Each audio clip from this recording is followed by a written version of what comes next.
Hello, I'm Matt Galloway, and this is the Current Podcast.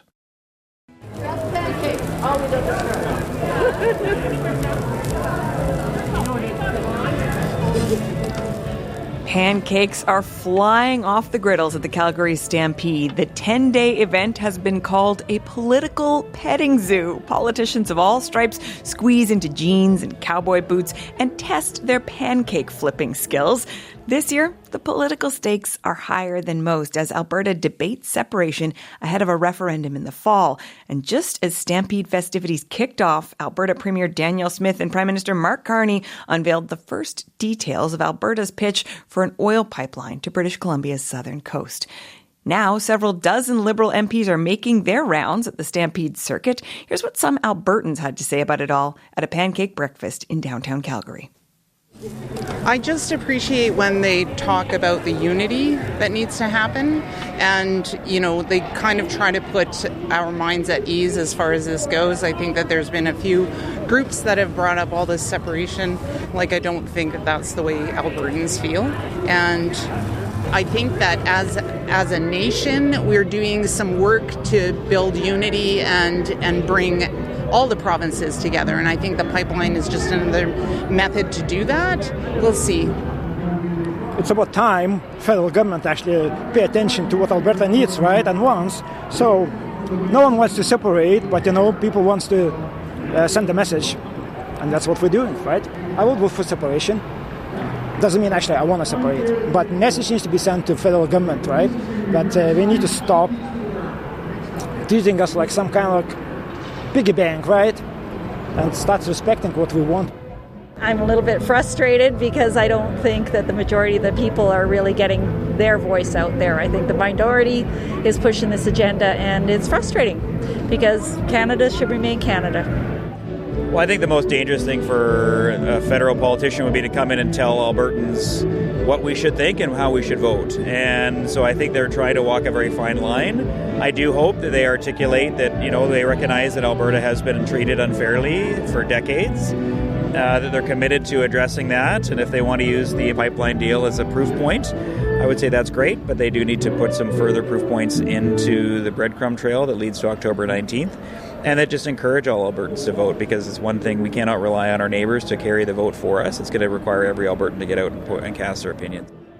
We have rustled up two guests to give us their take on the politics of this year's Calgary Stampede. Janet Brown is an independent pollster, and Jason Markusoff is a producer and writer with CBC Calgary. Good morning to you both. Oh, good morning. Thanks for having us. I guess howdy is the thing to say. Is now? it howdy? Is that what Yahoo is the official yell, but that's not the greeting, right, Jason? Right. Howdy's more of a morning thing to say. Yahoo is more approaching midnight. Oh, a little early for that then. Okay, you've gotten us through the pleasantries, the etiquette, Jason, but what do Canadians need to understand about the political dynamic at Stampede? The political dynamic at Stampede. You have to understand first, I think, that there are so many Stampedes. There's so many things. It is a rodeo. It is like the Canadian National Exhibition or PNE Fairgrounds. It is a South by Southeast music festival. It is a Las Vegas mega networking convention, and it is a series of 10 Canada Day pancake breakfasts stacked in one big 10-day marathon. It is a massive event containing multitudes for different people, and more, it's becoming a place where every politician needs to be. Just we see increasingly now, it's not just a Calgary event, it's not just an Alberta event, it is a national event, a CNBC, that people just want to descend on it because everybody else is already here in the political world, in the business world, of course, in the cowboy and rodeo world, and tourists come, of course, but more and more it's becoming a big networking festival, and that's where politicians will often find themselves. I get tired just listening to you list all the things it contains. Try being there, boy. Yeah. Janet, obviously, the political conversation this year is being shaped by what's happening on national unity. The Hill Times is reporting 40 Liberal MPs and cabinet ministers are there right now. Give us a sense of what you're looking for in the political dynamic at Stampede at this moment. Sure. Well, 40 Liberals being in Calgary, that's a big number, no doubt. But I think people have to realize it's a big number every year because Jason just scratched the surface on really what Stampede is. It takes over the city. And, there's big public events, but there's also some important private events. Business leaders come here to see their Calgary staff and schmooze, but it also gives them a chance to meet behind closed doors. So everybody says it's record-breaking for the number of Liberal politicians that are coming here. I don't know if that's true, but certainly the conversation is different this year and the stakes are higher because of the impending separation referendum. And Jason, we're talking about the number of Liberal MPs. There have always been a lot of Conservative MPs, or long been, certainly at Stampede, because, of course, they hold the majority of the ridings in the area. In terms of the actual conversation around national unity, what might that sound like? I'm sure you can't just show up, especially if you're from another part of Canada, and say, hey, guys, stick with us. Well, the interesting thing that I'm finding is that it's not so much this is a place that you're making the case for national unity. It's that you're being seen to make the case for national unity. Like I said, there's more and more. If you're at the pancake breakfast, you're seeing a lot of hale and hearty people, and a lot of politicians will attend on that.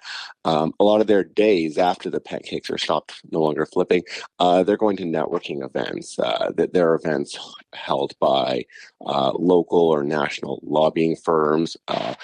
But also like major organizations that used to never hold big events, Manufacturing and Export Lobby, the Canadian Chamber of Commerce, Google, Netflix. So when you're at these events, when the politicians are at these events, they're talking, yes, to some Albertans in the political and business elites, but also a lot of fellow networking elites from Toronto, from Ottawa, from Vancouver. I ran into at one of the networking parties an executive from Pearson Airport. So when you're coming here to talk about about national unity, you're coming here to be seen. But a lot of people like the idea that they are being seen by the people who are decision makers elsewhere, who want to think that those politicians are speaking to the referendum issue, to the national unity issue, when really a lot of the people who are really stressed and undecided on this issue are not in Calgary. Calgary is overwhelmingly for national unity, not against separation.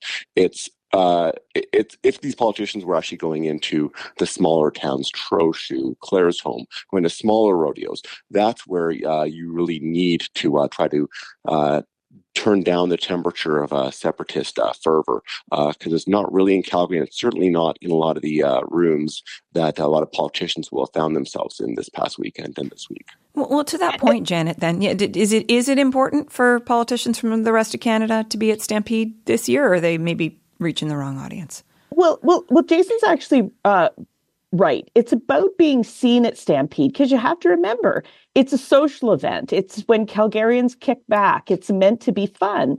So you're at these events, but you don't want to be overtly political, because that could turn people off.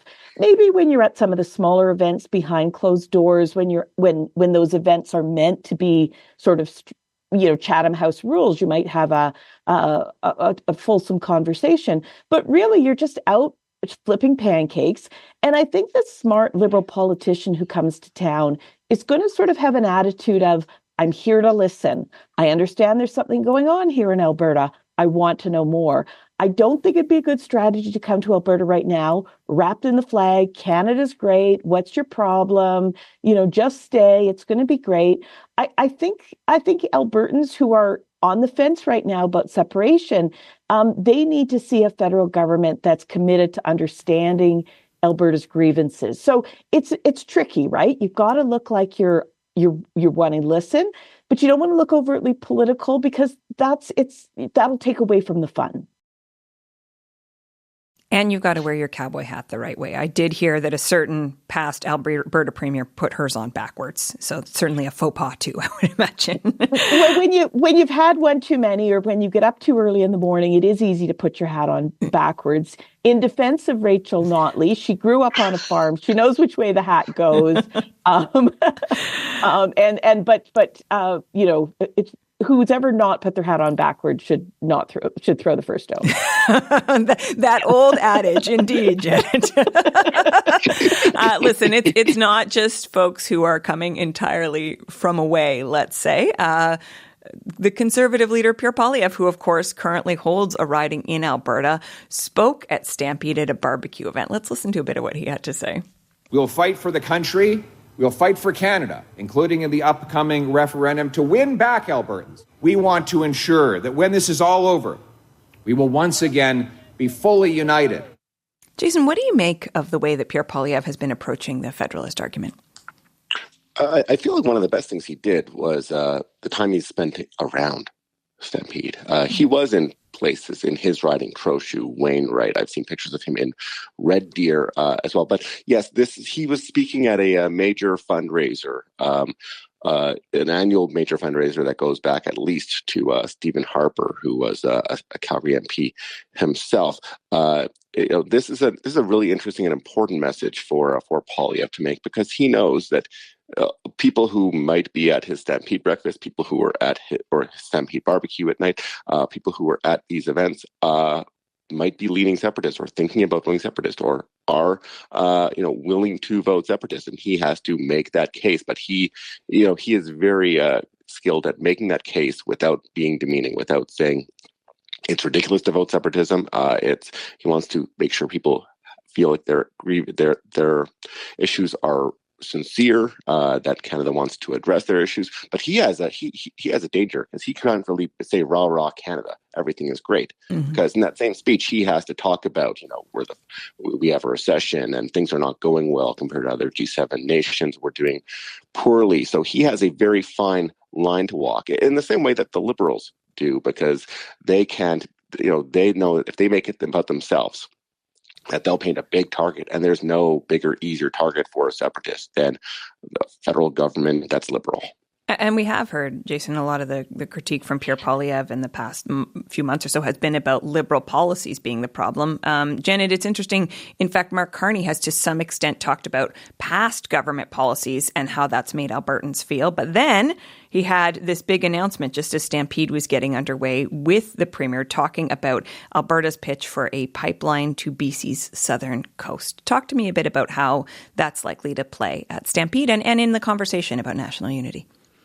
Well, there's a lot to unpack there. And one thing I'll say about Poilievre is you have to keep in mind that when you look at this, the people who are leaning towards separation right now, the 20 to 30% of people, depending on how you count them, virtually every single one of them voted for the federal Conservatives in the last federal election.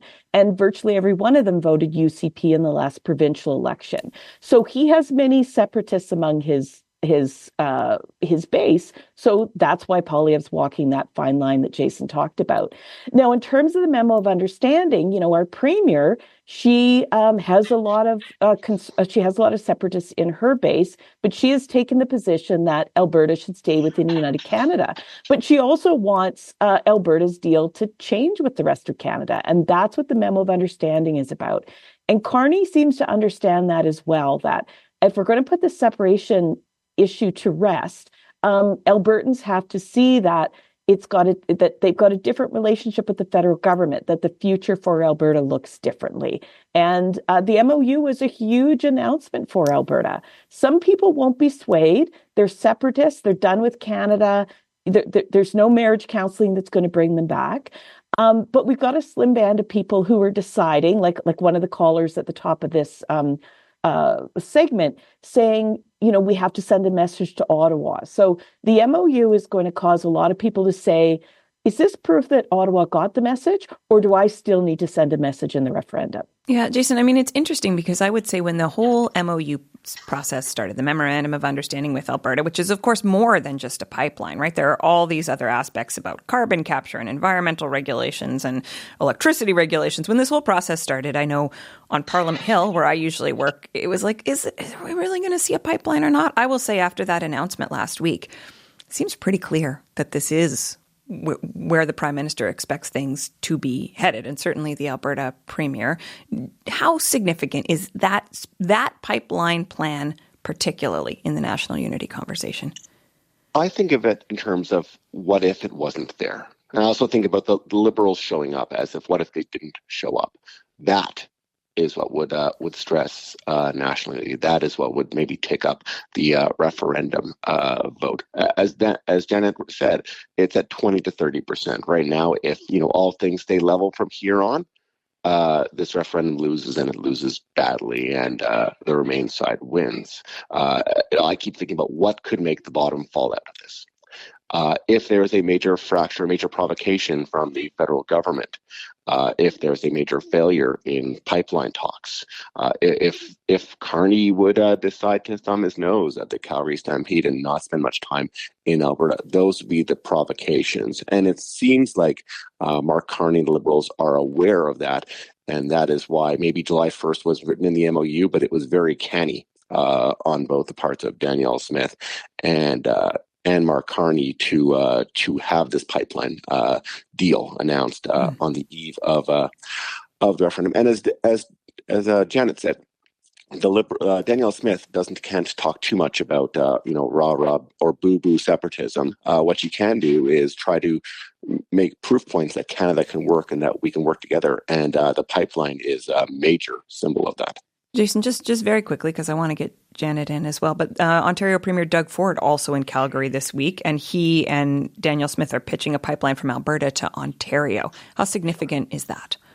I think it's worth separating what the West Coast Pipeline is, which is a proposed project with a route with partners, mostly taxpayer-funded partners, versus what was proposed in Ontario, which is a proposed route for a pipeline that nobody seems to be sure of what the cost would be, what the economic model would be, what the business case would be. And in fact, it's going to a feasibility study, right, is the next step. So it is very, very far off. It is a line on a map, but it's a line on a map that Danielle Smith can say, look, we're working with many people around the country, including the Premier from Ontario, Doug Ford, who's coming here. So we are working with them.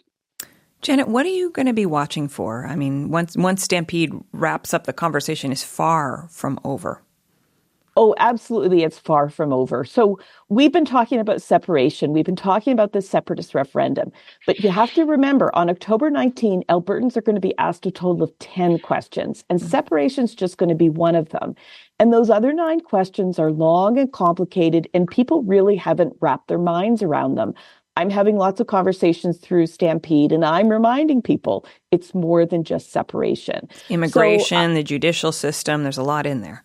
There's a lot in there. And as I said, the questions are long and complicated. And, some Albertans just may be intimidated by the process. So, a lot of people have been very focused on the message of, whether Alberta should separate or not, the persuasion message. It looks like most Albertans at this point say they want to stay in Canada. But these other questions, it could affect voter turnout. It could affect people's enthusiasm. So I think you're going to see the people sort of start to back down on the persuasion message and start to really focus on mobilization and making sure that people get out to vote from across Alberta, from all the cities, bringing people out. I think you're going to find that there's a lot of enthusiasm among separatists. They won't have to work hard to move their vote, but the non-separatists, those people may be a bit more apathetic. So some work needs to be done to mobilize all voters. Okay, Jason, we started with howdy. What's the appropriate goodbye? Why don't we just go with a good old Canadian thank you? No. You put on a Garth Brooks song, and that's a clue that everybody needs to leave. Yeah. We don't have any queued up, so I will just say thank you so much. Jason Markusoff is a CBC producer and writer. Janet Brown is an independent pollster. We reached them both in Calgary. You've been listening to The Current Podcast. My name is Matt Galloway. Thanks for listening. I'll talk to you soon.